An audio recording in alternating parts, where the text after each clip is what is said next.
कुछ कहानियां ना सिर्फ सुनाई नहीं जाती, वो अपने आप में इतिहास बन जाती हैं। चलिए, आज एक ऐसी ही शख्सियत की यात्रा पर चलते हैं, जिसका नाम सिर्फ एक पहचान नहीं, बल्कि अपने आप में एक पूरा का पूरा युग है। तारीख थी 11 अक्टूबर 1942 और जगह थी प्रयागराज। एक शांत सी सुबह में शायद किसी को अंदाजा नहीं था कि इतिहास एक नई कहानी लिख रहा है। एक बच्चे ने जन्म लिया, जिसका नाम भविष्य में एक पूरी पीढ़ी की पहचान बनने वाला था।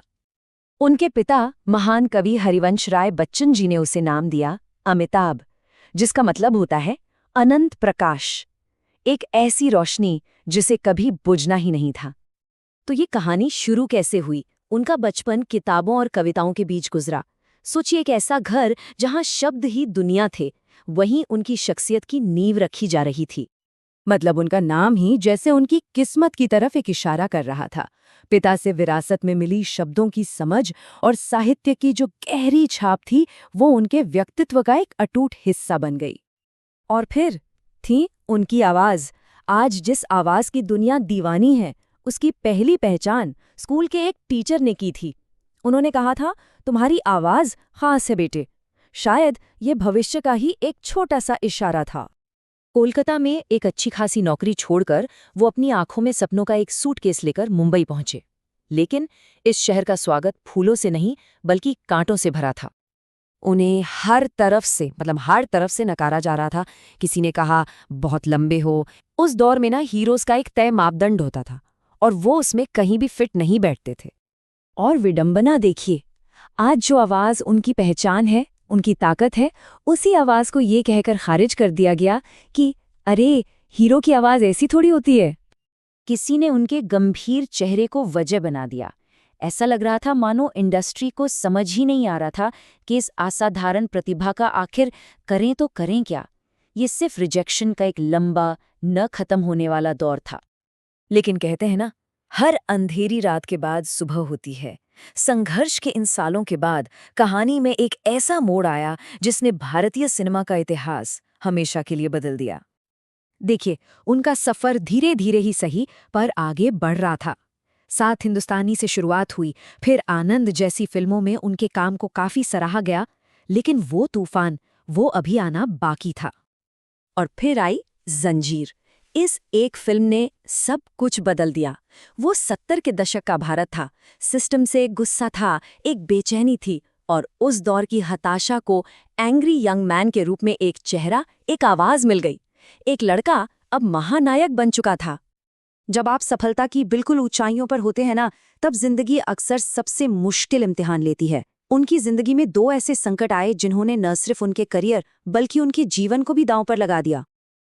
पहला संकट आया 1982 में, कुली के सेट पर। एक ऐसा हादसा, एक ऐसी चोट जिसने उन्हें सीधे मौत के दरवाजे पर ला खड़ा किया। उस वक्त पूरा देश उनके लिए दुआएं कर रहा था। डॉक्टरों ने तो यहां तक कह दिया था, वी माइट लूज हिम। मतलब स्थिति इतनी गंभीर थी। उनका बच जाना किसी चमत्कार से कम नहीं था। वो सचमुच मौत को मात देकर लौटे थे। एक शारीरिक लड़ाई जीतने के बाद एक और लड़ाई उनका इंतजार कर रही थी, और ये लड़ाई थी आर्थिक। 90 के दशक में उनकी कंपनी ABCL दिवालिया हो गई और वो कर्ज में डूब गए। शिखर पर बैठा सितारा जमीन पर आ गया था। और यहीं से मनोरंजन जगत के इतिहास की सबसे बड़ी वापसी की कहानियों में से एक की शुरुआत होती है, अपने सबसे निचले बिंदु से एक नए जन्म की ओर। सवाल ये था, जो इंसान सब कुछ खो चुका हो, वो फिर से कैसे खड़ा हो सकता है? मतलब एक मेगा स्टार अपनी शुरुआत दोबारा कैसे करता है? तो उन्होंने एक ऐसा रास्ता चुना जिसके बारे में किसी ने सोचा तक नहीं था, टेलीविजन। हाँ, लोगों ने सवाल उठाए, पर कौन बनेगा करोड़पति ने उन्हें सीधे भारत के हर घर से, हर दिल से जोड़ दिया। ये एक मास्टर स्ट्रोक था। इससे पता चलता है कि उनकी दूसरी पारी सिर्फ एक वापसी नहीं, बल्कि एक विकास था। वो एंग्री यंग मैन वाले सुपरस्टार से कहीं आगे बढ़कर अब अभिनय की एक संस्था बन चुके थे। एक ऐसा संगम जहां अनुभव और कलात्मकता मिलते थे।